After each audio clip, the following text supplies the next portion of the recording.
간밤에 나온 글로벌 이슈들 함께 짚어드리도록 하겠습니다. 추수감사절과 블랙 프라이데이를 시작으로 본격적인 연말 쇼핑 시즌이 시작이 되는데요.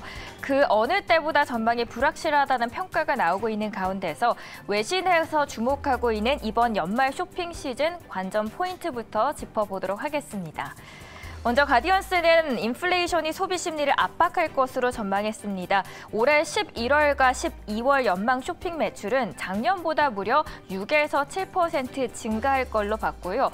매출 증가율이 물가 상승률보다도 낮다고 강조했는데 그러면서 소비자들이 이번 연말에는 저렴한 물건을 찾아서 소비를 줄이게 될 수 있다고 봤습니다.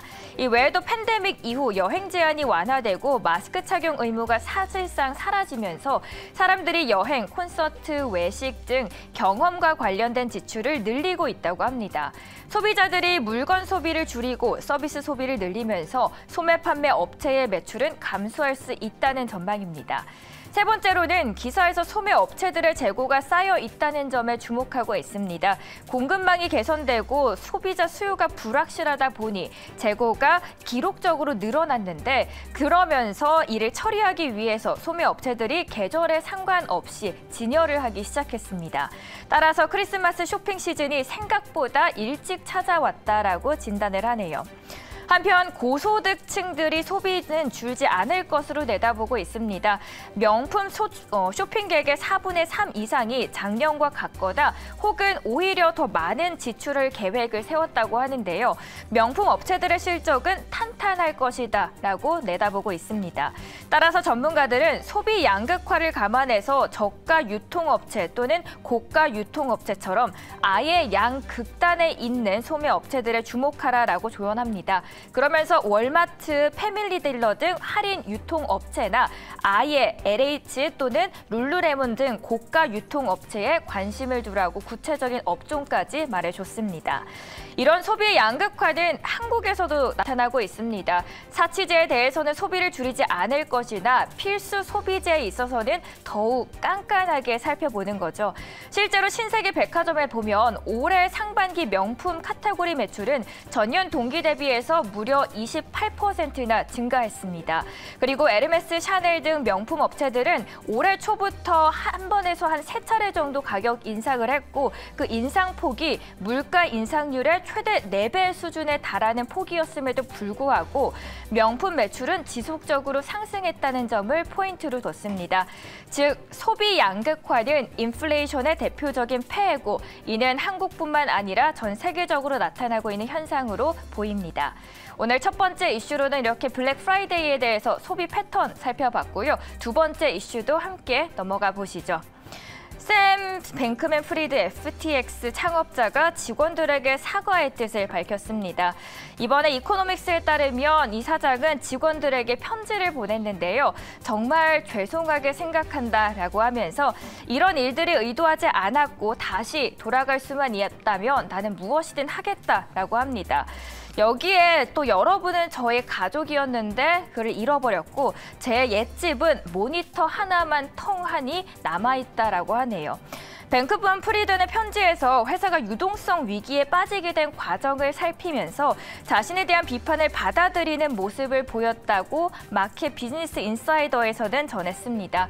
그는 위기가 발생했을 때 저는 의사소통에 하는 데 있어서 실패를 했고 다만 그는 파산 신청을 하기 전에 회사를 구할 수 있었던 기회가 있었다라고도 살짝 언급을 했습니다. 그런데 이런 과정에서 바이낸스 행보가 눈에 띕니다. 세계 최대 가상화폐 거래소 바이낸스가 FTX 파산 신청 사태에 대해 후폭풍을 막기 위해서 무려 10억 달러의 산업 복구 기금을 조성합니다. 바이낸스는 우리는 가상화폐 업계의 선두주자로서 소비자들을 보호하고 업계를 재건하는 데 앞장서야 할 책임이 있다면서 IRI를 언급하는데 이 조성 방침을 발표하면서 여기서 말하고 있는 IRI는 FTX 파산 보호 신청으로 단기적인 재정적인 어려움에 직면한 기업과 프로젝트를 지원하기 위한 일종의 산업 복구 기금이라고 이해를 하시면 좋을 것 같습니다.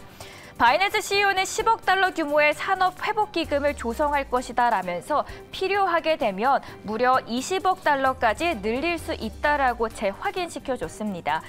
그는 FTX 사태의 여파를 우려하면서 연쇄적으로 발생하는 악영향을 줄여야 한다고 하지만 사실 또 세상에 공짜는 없죠. 바이낸스의 큰 그림이었을까라는 생각도 함께 하게 되는 포인트였습니다.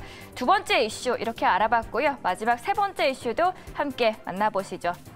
어제 축구 잘 보셨나요? 축구와 연관될 수 있는 살짝의 이슈 하나 짚어드리도록 하겠습니다. 이번에 애플이 잉글랜드 프리미어리그 맨체스터 유나이티드의 인수에 관심을 보이고 있다는 보도가 나왔습니다. 이번에 맨유 구단주가 이 매각 작업을 착수하는 과정에서 애플이 이에 대한 관심을 보이고 있다는 뉴스인데요. 예상 인수 금액은 무려 9조 3천억 원이 넘는 규모입니다. 애플은 이미 맨유 인수에 대한 딜을 논의하는 데 관심을 표명했습니다. 팀 쿡 CEO는 인수에 대한 효과를 검토하고 있다라고 전했는데 또 애플이 맨유를 인수한 뒤에는 세계 최고의 경기장을 건설할 계획을 있다고도 덧붙였습니다. 아이폰 제조업체 애플은 프로 스포츠 구단을 운영해본 경험은 없습니다.